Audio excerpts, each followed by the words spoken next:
Wireless Solutions to please come up on the stage, the moderator for our panel discussion. Let's have a huge round of applause for them, ladies and gentlemen. Welcome, sir.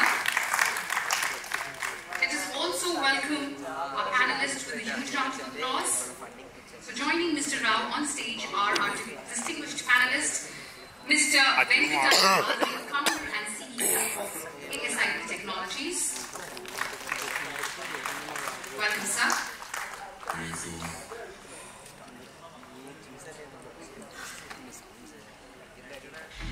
Mr. Vasu Vallabh Rao, MD of Phytech India. I'm sorry.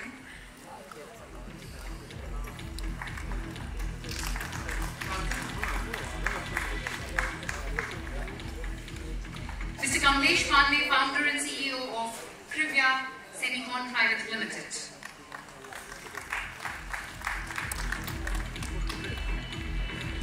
And we also have joining them Mr. Naveen Bishnoi, Country Head, Marvel India. Welcome, sir.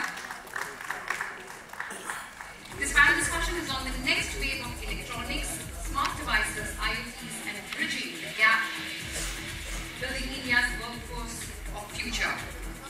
With that, I will hand over to Mr. Rao to take the proceedings further. Thank you, sir. I think we have a very distinguished panel. The subject is the discussion on what are the trends and smart devices and what the bridging of the gap for building the talent.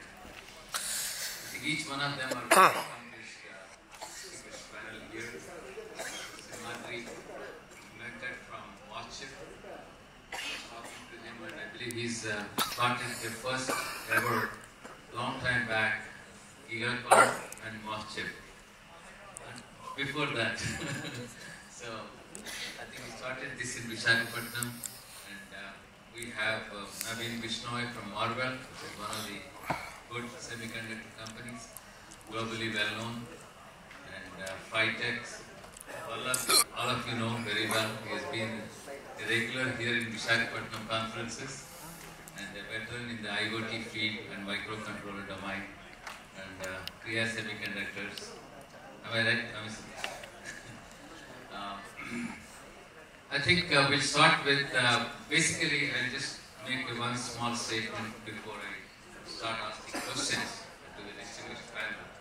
I think we all know that a lot of transformation is taking place. We heard it from Mr. Rajiv Chandrasekhar in the morning and also the Honorable Minister. Quite impressive speeches and very up to the point. The transformation is taking place in the computing world and the communications world, and the computing world is going towards the cloudification era. In the communication world, it is moving from 4G to 5G and to a hyper-connected world where anything and everything beyond a mobile telephony, every device that we see around is going to be hyper-connected. And somebody was presenting in the morning about 50 billion devices to be connected by 2030. I think 5G is all about connecting the devices, not just the mobile broadband at high speed, not for high definition telephony access on the mobile. The 5G is going to enable a digital private network segments a lot in the industrial sector, be it in the oil and gas, mining, pharmaceutical industry, the steel industry, and what have you. Many applications are there. So in that context, coming to the subject of electronics, what are the trends that we have? So I would like to ask the first question to Mr. Simhadri, because he has been a veteran, and as Vallabh was mentioning earlier also, AI is definitely a big jargon. Anybody and everybody has to look up to the AI era. But nevertheless, going back to the fundamentals in electronics industry, what are the trends? And the trends will happen only in three areas: technologies, products and systems, and processes. So I would like to know from Mr. Simhadri, what are the trends in technology, products and processes that you see are happening today in the world. Thank you, Sri my fellow panel members here. If you look at the panel, we of us are from semiconductors and we are from telecoms. And also from Insialex. Yes. yeah. So, before I get in there, the semiconductor industry and the electronics industry, has been going through quite a bit of transformation. So when I started my career in Silicon Valley back in 1990, the first company I worked for, we had our own fab, we had our own design, and we had our own assembly, packaging and testing. It was called 3D. And today it's part of Renaissance. And so actually it's not just IDT. Every company in Silicon Valley, National Semiconductor, LSI, AMD, all these companies, we had our own fabs. But while we were getting into late 90s, the fabless model started picking up. And this new wave of Broadcoms, Qualcomms, and they came out of nowhere. They had no fab, nothing, just focused on design. They went to TSMC and got their chips fabricated. And including NVIDIA, people have been talking about it so much. They don't have fabs. So the fabless model has become the main stream right now. The top 20 semiconductor companies you see in the world today, only 4 or 5 left with maybe Dell and Micron and Samsung, maybe IBM. So what I'm saying is, in India, we should be focusing more on fabless products. Like, the government minister was saying yesterday morning also, they put 76,000 crores for the semiconductor ecosystem, and majority of it is going towards fabs. But still there is a significant amount is allocated for DRST, that is for fabless product companies, and we should focus equally on those. See, on the same token, let's say we have a semiconductor product company, and we are building our own chips and selling. And who's going to buy it? So we also should start focusing on system level. I'm not talking about cell phone, but we have needs for many other products. Simple products like smart meters. It's a huge market in India. And if you look at it, most of the companies we're looking at today, smart meters, they're probably, importing the design and chips from somewhere, and they're just probably putting it in. But why can't we create our own smart meters? Our own technology. Maybe we can still in the initial. Similarly, the power management. I think that is going to be one of the growth areas in India. If you look at the EV scooter, really picking up in India, and they don't, every scooter, for example, it needs power management, battery management, and also charging system. And those chips, they don't need really, 2 nanometer. Those are the things I think, in my opinion, India should focus on. Creating our own markets, and that should be focused more. Thank you. I think some of you may know, Mr. Simhadri has come out with a gadget using the power management IC, which they have designed. They came out with an adapter which is about 1/4 the size of the Apple adapter that you use for your laptop. And I myself have used one. It's so light, it's so power efficient, and form factor is very good. It doesn't get heated up, and it has a, so efficient. I felt really proud that he got this done in India. A huge round of applause for him. The name of the company is PowerX Latin, and we will be going online, getting into mass production. Yeah, I think it's one of the good devices, and personal experience has been very good.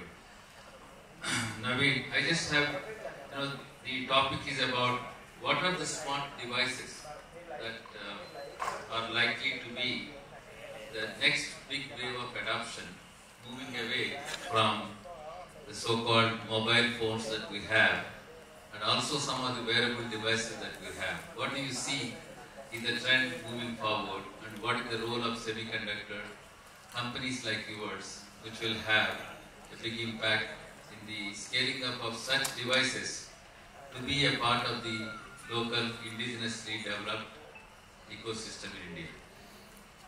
Sure. Thank you everyone for being here. I think I'll go beyond the smart devices. My area of focus has been mostly infrastructure, which has been the backbone of all these smart devices and everything, right? But what you see, if you take an example of India, India is currently going through the two biggest infrastructure upgrade that we can think of, right? One is the whole physical infrastructure that you see around, right? I came from the airport to here. You see the roads, the bridges, the buildings, and all of that coming up, right? Which is needed for us to ensure that we move into the zone of what we are calling as a developed economy. And the second one is the whole digital infrastructure. And this digital infrastructure is what we see day to day, whether we are dealing with the government, whether we are dealing with each other, whether and that's where the whole digital footprint has started coming in. This digital footprint specifically in India, more than anything else, if you see the smart cities, the smart factories, the smart homes, will be the driving factor for a lot of these smart, or I would say at least the different sensors, the different, the next generation of devices that will bring in that automation and efficiency, right? The more important part which I look at, and I kind of try to tell everybody, is that all of these needs a backbone infrastructure, right? Which means all of this data has to go in somewhere on the cloud to be processed, to be saved, to be moved, and then while doing all of that, keep it secure as well, right? So technology driving would be how this infrastructure is built in to be able to support the workloads, whether it comes from a smart city or a smart factory versus a big enterprises versus the different government schemes allocations. All of that will need infrastructure to move the data. So the connectivity becomes very important, right? Across to do a quick transfer from your device to something in between, and then finally to the cloud, and then be back. The size of processors, I would say, the capability of processors and compute is significantly increasing, right? You saw this week another announcement for the new GPU and other stuff, right? We are talking about a terabit speed there, right? But our connectivity is still in gigabits. And the data shows that around 50 to 60% of the time data is moving. So a good 50% of the time your most costly compute infrastructure that you're buying is idle, right? So the devices need to be in a sense that it can network very fast, and that's where we will see the movement from copper into a lot of optical, and then be able to drive the data back forth between what we have on our bodies around us to the infrastructure and back. So that's what would be the focus. That's what we are doing to ensure that infrastructure in place to give that level of a digital transformation. Very good. I think you raised developing BharatNet, which is about a 60,000 crore program to be spent in the next 10 years to connect all 625,000 villages and 250,000 gram panchayats as a part of the digital public infrastructure. What that means is a rural broadband, an optical network, as you say. Every village will have 100 gigabit pipe going and touching the Gram Panchayat office, from where the optical network can go on the aerial fiber to reach all the horizontal connectivity of the rural offices, be it a police station, post office, primary health center, or elementary school or high school. And all of them can have the facility of applications like distance learning, telemedicine, or smart agriculture, what have you. That's a very good point that you brought up. Coming in that context, the segue to Vallabh, who is an authority on promoting the IoT ecosystem in India for industrial automation, 4.0. And here is a gentleman whose office I visited after visiting to him about a few months ago in Visakhapatnam. I found quite an interesting bunch of youngsters whom he is leading with his energetic leadership, having the microcontrollers and single board computers and controller based IoT system, embedding even the 5G connectivity or 4G connectivity also into that. So in the light of that, what do you see? Today's topic is smart devices. So we all are using, we've heard of smart home, we've heard of smart cities, we've heard of industrial automation. So what do you think are the applications and where you see the IoT role going forward into the smart digital infrastructure? Thank you, sir. So let me just give a small journey of my experience, and I think we hope we find the answer on that. So the first company which I worked was MIG Electronics, which is one of the 3 leading companies in Andhra Pradesh. So MIG Electronics, F-Tronics, and Analogic Control. So if you talk about electronics in Andhra Pradesh, especially in Hyderabad, ECIL area, basically. So we started with metering, water metering or electricity. So if you ask or you see your 20-year-old electricity meter, you would see an analog meter, right? So it's a mechanical part. So it's a magnetic, this mechanical part which is rotating and then giving you the measurement. So we started with the classic or metallurgic part of the mechanical devices. So that is, we can call it as a classic devices. Then we transformed to a digital devices. So what today you are seeing is your digital energy meters.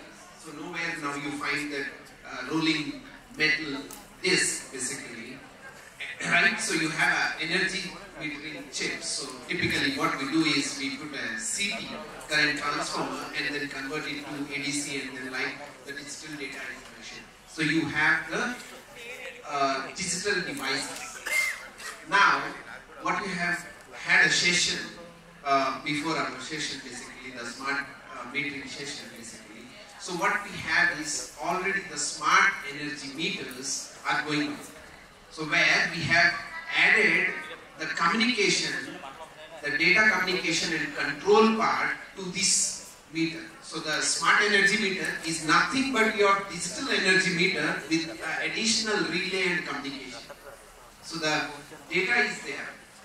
Earlier it was the stationary data. So now the data is moving and helping to control the device. So that is the smart energy meter or the smart devices. So classic devices, digital devices, smart devices. Now we are thinking that we have to adopt the smart devices. We are, I think, little bit now it's too fast. The world is too fast. So it's not like era of computing or era of internet or era of cloud. We will not take decades to adopt the technology. So it will be in few months or few years. So now, next step to these smart devices is intelligent devices. So I have given in the previous session a small example.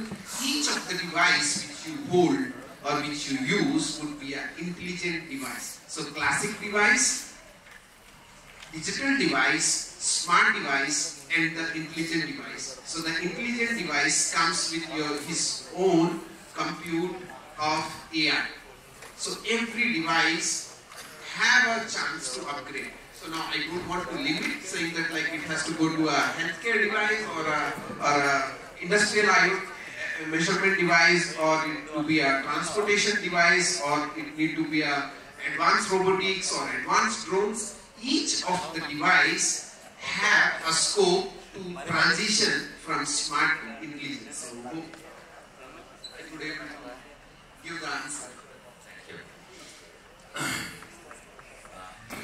Mr. Pandey, I think first you tell something about your company And coming from the semiconductor industry, my question to you is, what are the areas of focus where the young engineers or academic institutions or any entrepreneurs can come up in the area of semiconductor design?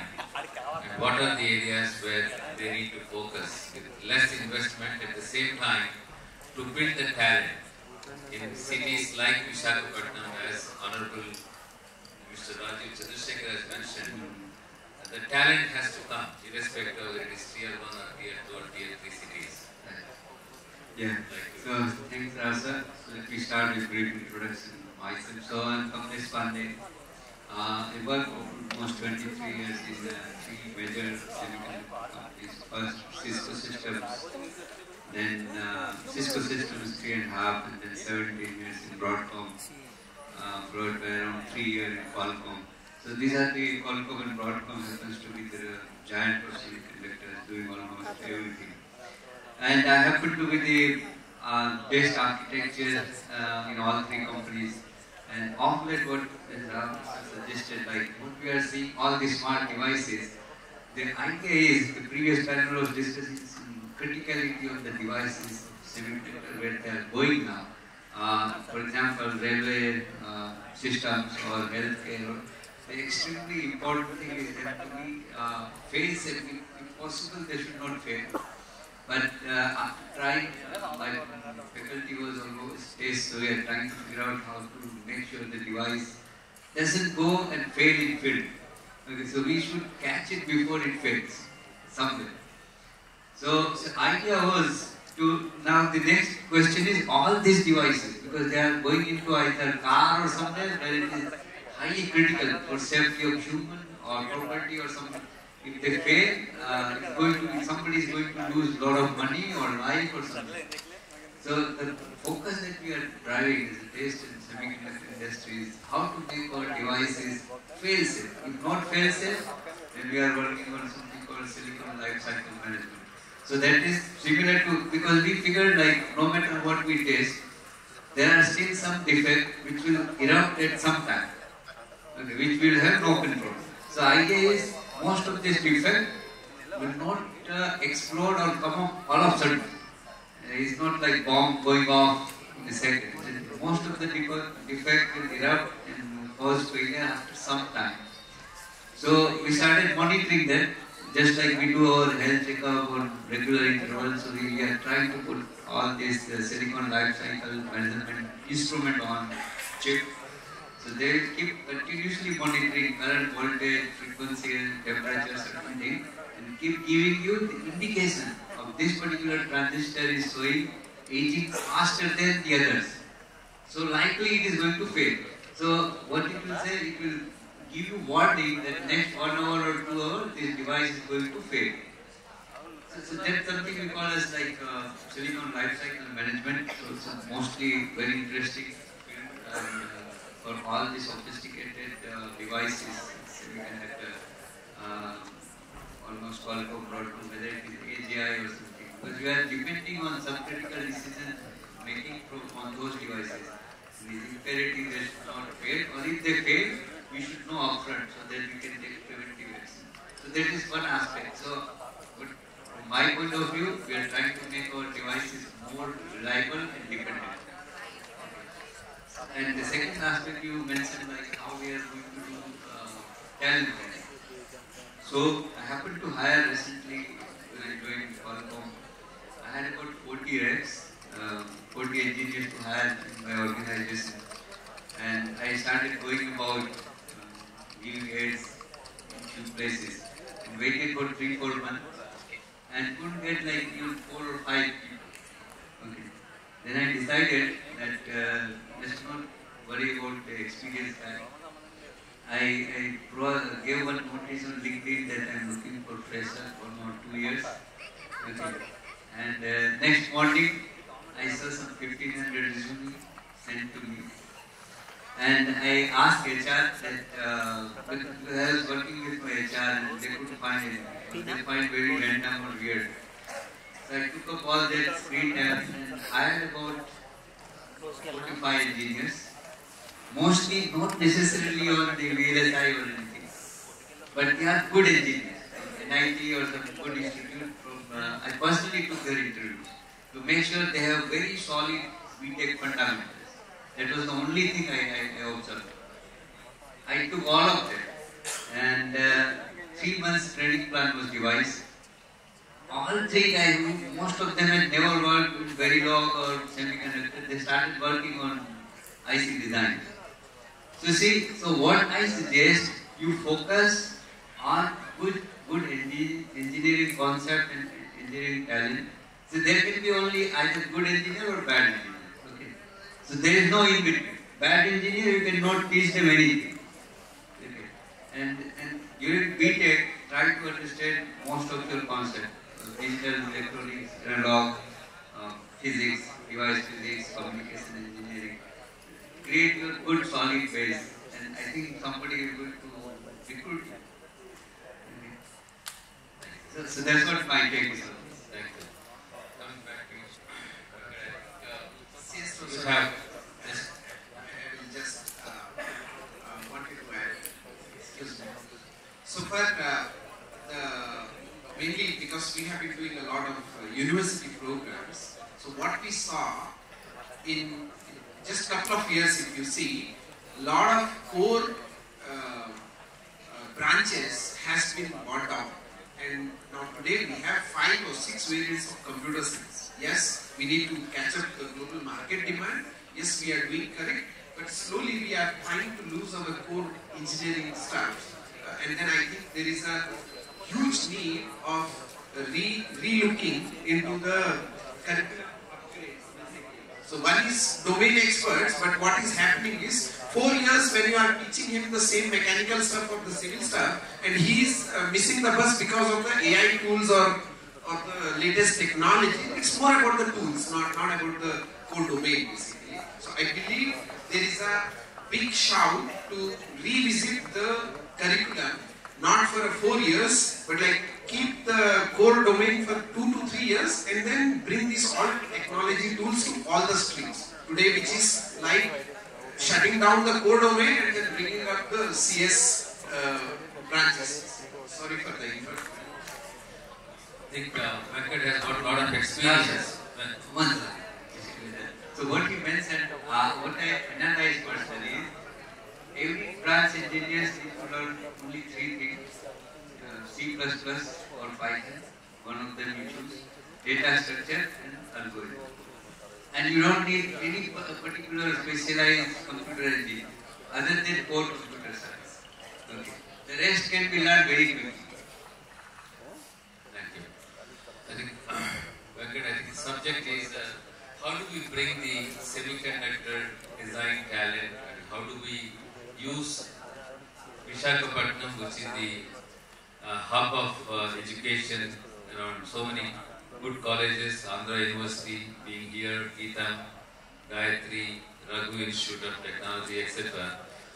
How do we exploit the presence of so many educational institutions and colleges around, and how do we bridge the gap in the skills, especially related to the semiconductor design and product development, be it in hardware design or firmware design or even the embedded code.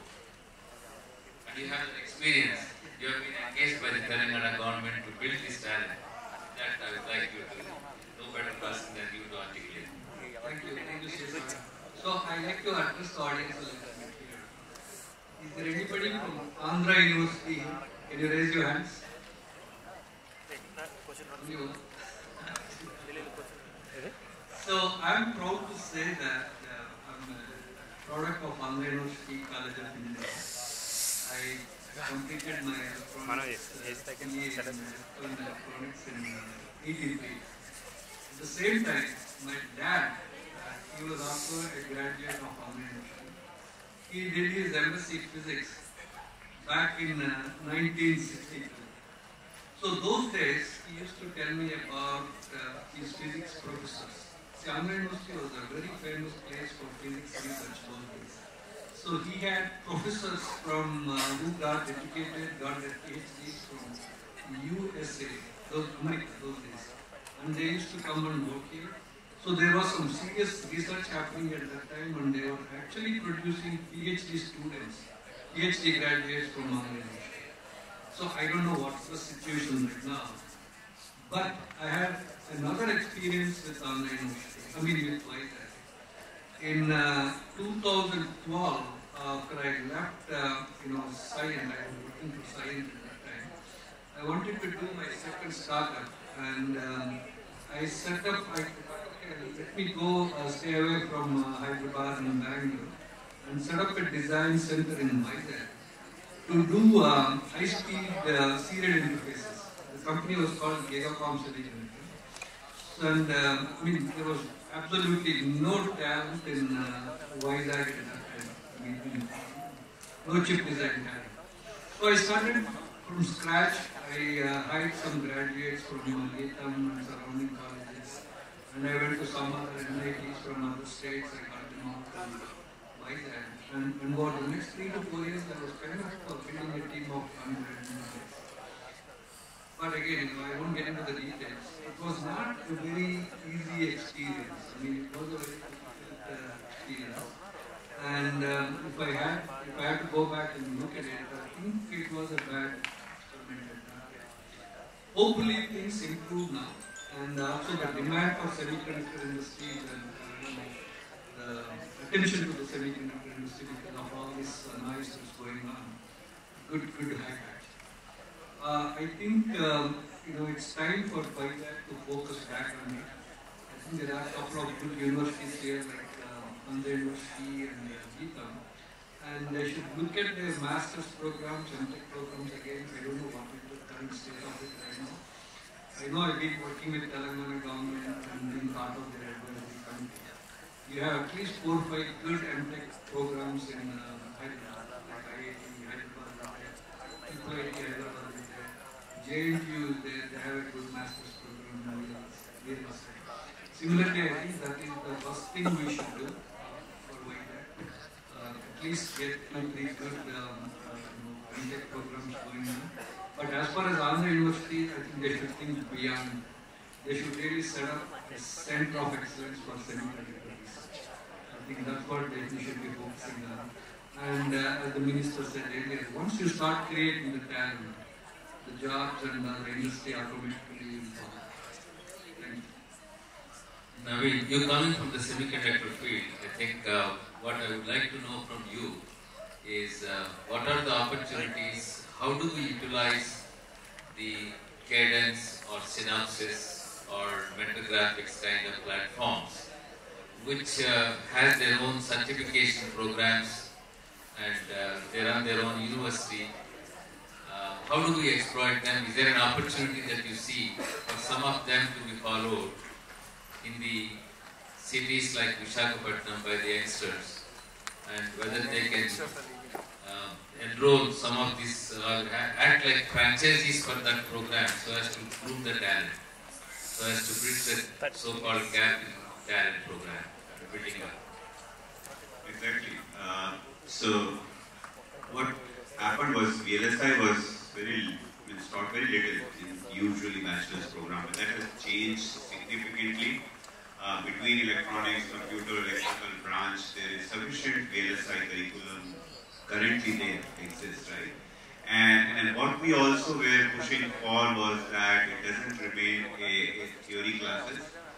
Can we also have a hands-on lab to try to create a design, to simulate it, see how it looks like physically, and then make a so-called an experiment of idea or the circuit into something that's been implemented and simulated and verified functionally. And that's where these tools were needed. What has happened significantly stronger, both by these companies through their university program, but also by the government C2S program that exists. There is almost 200 plus universities and colleges that have access to these tools, almost certainly free or at very minimal cost. And what that means is that you have it at the hands of your, in your computer to be able to go write a code, try to synthesize it, try to simulate it, and then be able to validate your idea, right? Whether it's a a clocker meeting or a FIFO circuit or something like that. And that's a very important part of the learning the skills that all the gentlemen were talking about, that primarily it comes to the point about is the foundation, right? And foundation is, you know how to design a circuit, and then have you ensured that the circuit is simulated, verified, and all of that. So that's a very important part of any education, any curriculum, any certification that needs to be explored. In fact, we are trying to mandate even for the government through these things, that how can some of these projects be actually taped out, so that it's not just again a project which is only simulated, but can it go as a circuit in something and taped out, and then you have a real silicon to be able to also validate that and feel that yes, I said it will run at so much megahertz, and yes, it's running and it's doing what I intended to. So those are the programs that exist. The university needs to tie up with C2S, these EDA companies, and ensure those programs are embedded inside the curriculum in the last 2 years of the bachelor's program, in both the years of the master's program, and that's what industries are looking for. Thank you. Well, I think when I was talking, I think that time, a few months ago, the so-called our HPCL as a refinery in this city, our steel plant, all of them require lots of instrumentation engineers. If the world is only going to talk about AI, ML, Python coding, as Mr. Pandey was also talking about, how do we see the evolution of the instrumentation engineers which are very much required to handle the current digital transformation of the manufacturing industry taking place? The steel plants of the yesterday era are no more the steel plants of the current era, or the same in the case of the transformation in the refinery industry, or in the oil and gas industry, as somebody else was mentioning in your earlier panel. So how do we see the shortage or the gap of the engineers available in instrumentation? How do we develop that? How do we stimulate the interest in that? So, as I already told, so there is a problem, but at the same time, the technology is what we are speaking is also giving a solution. So if you really see from an industry perspective, so we are driving, every one of us are driving the industry. So to really solve my actual problem, probably there would be, in an organization of 100 people, I would have only 4 or 5 people who really understand the problem and solve it. So-called subject matter experts. But these guys deliver their knowledge or move the knowledge to the next level to build some solutions. So-called these platforms, right? Like through IoT or through all the digital technologies, basically, which enable the mid-capability guy to solve the problem. That is the first thing what I want to say. The second thing, slowly when we are running for the technology part, somehow we have to copy the so-called developed nations, basically. So whether we need not to criticize, but like whatever the countries, they are running so fast in the technology and proven, so-called say European or US or China so far, so they already done that. And now we have to see that like how they have achieved, and some of the parts, so we are very good at software, but we are adopting few things to compete and become a developed nation rather than a developing nation. So yesterday as I was talking, so developing a chip is okay, which will bring a lot of time cycle and a lot of money, but can we come up with a system in package, which is a SIP module for a system. So we need a lot of system builders basically in our country. So-called for that we need a lot of say Europe, if you see open source the culture. So today if you really see in India, we are far behind that. So if you ask any person, even not an engineer, how many times you use Google, he will say 100 times in a day. But if you say like, did you fed any inputs or did you solve any other problem in the internet for others, he will say 0. So giving back is lacking. So there are a lot of open source projects globally. The EV charger or the Edge AI or robotics, so drones, everything have a big open source platforms, which are global platforms, not only India platform. At least I am proud that like our team were able to build a first Indian hardware open source platform, which you have witnessed, the Rugged Board basically. So it came out of my personal 20 years of experience of embedded systems basically. So we want to promote these open source culture so that like all the mid guys or the low guys also can tackle the problem for the bigger problems in the industry. Thank you. Mr. Pandey, I think coming back to the semiconductor area, I think one of the things is what do you see as the core areas where a city like this can have some back-end semiconductor design people, whether it is in the physical layout, verification, or coded RTL kind of domains. You coming from that? Yeah, so sir, in that regard, I think I wish to mention about my companies right now. I founded my company last year in January, so almost a year. So my motive is to do EDA, electronic design automation tools, which are explicitly, and these are all related to VLSI design, explicitly dominated by Synopsys, Cadence, and Siemens. And I understand, after my analysis, I understand they are extremely hard. That's why very few people are doing. But they are so critical. You need to know a lot of fundamental code of engineering if I want to solve any problem, any EDA tool or test tool or synthesis tool. So that gives like real foundational benefit. Tomorrow, let's say, you have to sit on table of negotiation with other countries. VLSI design, there are a lot of panels 2-3 days back. So people are discussing about non-necessary self-sufficient in semiconductor. There are a bunch of dozen nations which rely on each other to supply critical components. India has no such product or component which semiconductor industry has to rely on, as he mentioned. So what we need to think is not only consumer or like chip enabler or some services, that's all past. 80s were alright, up to 2000 years you learned by doing services. We have to now grow and try to think about original product. And because now I'm trying to do original product, and that too really foundational and very crucial product.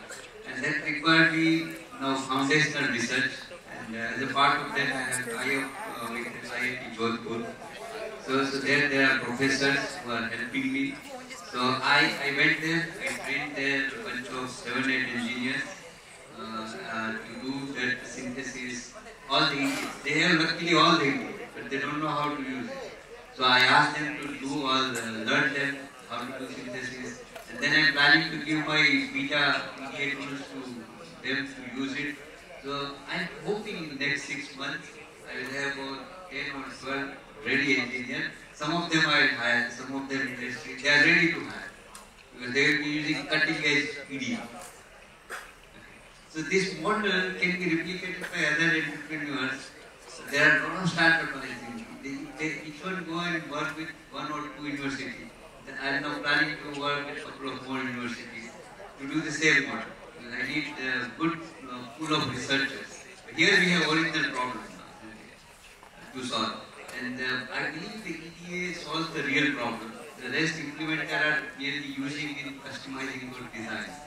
So once we start using or developing EDA, we'll start getting original research, which our universities are complaining about. So first of all, I was kind of a little bit surprised to know that in entire India, I was looking for who can build, put like semiconductor design into computer memory. Nobody could. How can we be like superpower in semiconductor in the next 50 years? You can't. If you can't represent semiconductor in computer memory. So that is first and foremost thing we have to solve. And just remember, semiconductor is hard thing. It will not happen in 6 months, 8 months, unless you are targeting services. Any semiconductor product is going to take 3-4 years. So be patient, keep working. Thank you. I think one last word to Sir. Just so that you get your answer right? Means there are 50 fields or I would say skills within a VLSI design. And there's no formula to say that you should start with verification, PD, layout or XYZ, right? I would turn the question around is that if you pick the top 5 or top 10 universities here, pick the faculties who have been teaching, what's their expertise? Are they from the digital background or analog background? Are they doing the design or they are in the implementation side? And probably work with them, whatever their expertise, to create those skills and then sell it to a company saying, hey, we have this set of 10, 20, 50, 100 who's an expert in layout or in design or in physical, and then invite them to start the first step. That would be more realistic rather than just going saying, for Bangalore work this way, Pune work embedded, Hyderabad work something.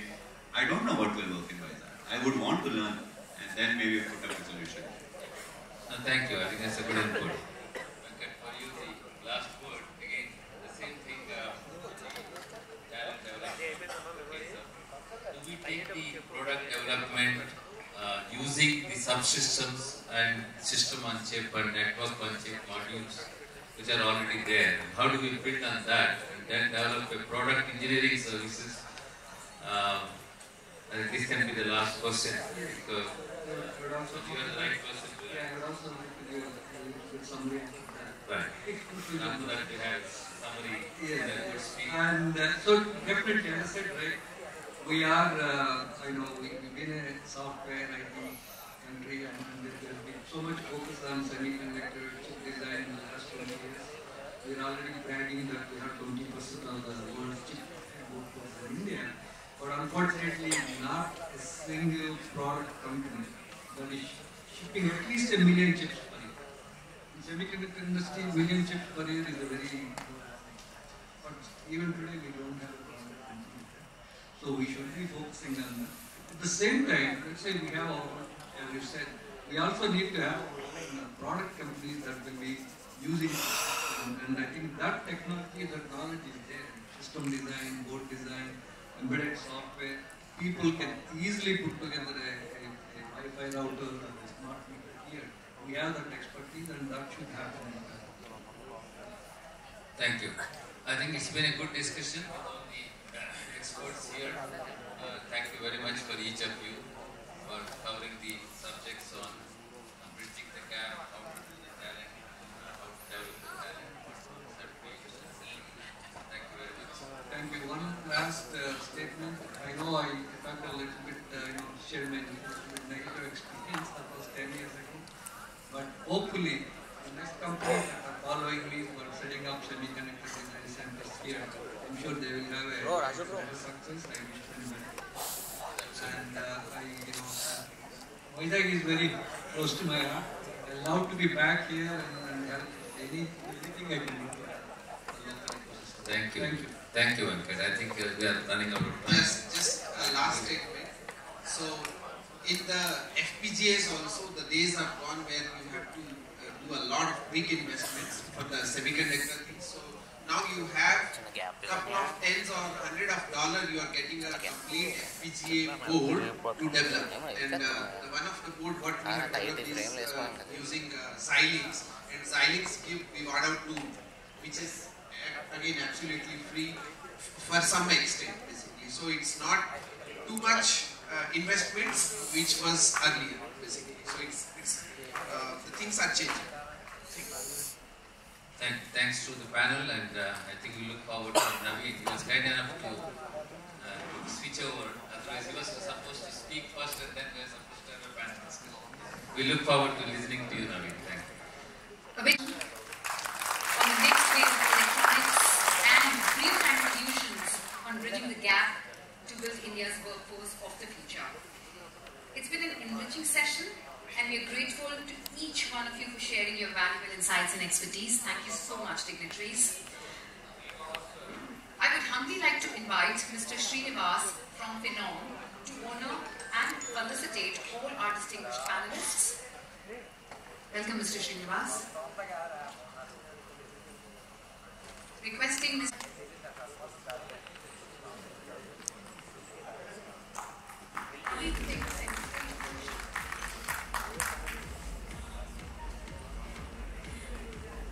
Venkata Simhadri.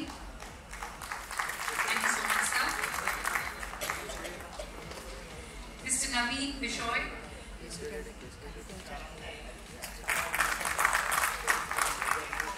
Mr. Kamlesh Pandey.